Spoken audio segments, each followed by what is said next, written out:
April 28 man karon no, gikan man ko og Cebu. Gikan ko og Cebu kagabi na kampanya mi didto sa Cebu City og sa Mandaue City og sa Karkar. Pagkahuman, ditabok mi kaganinang buntag dinhi sa inyo sa Bohol. Pagtanaw nako sa pitsa, anak ko ay April 28 pa man, sayang wala may kaabot sa pista sa May 1. Murag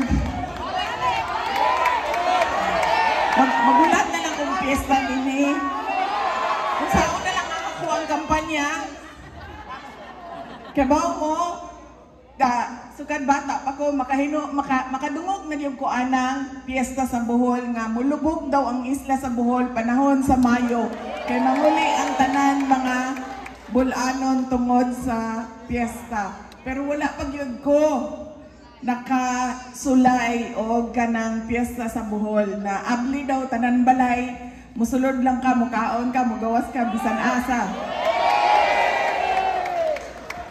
Nalipay ko dako nga sukat kani adto 2 years ago bata pa ko mao ang inyong tradisyon na hangtod karon natigulang nako 28 years old nako mao gihapon ang inyong tradisyon. Wala nawala kaniadto hantod karon ug naginaot ko nga mapasa na ninyo sa inyong mga anak ug sa inyong mga apo.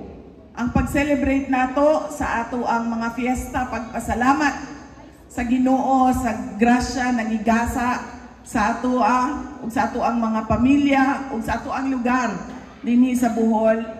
O ang sharing, ang paghinatagay sa bisan kinsa na isig katao nga walay pili makasulod sa mga balay-balay.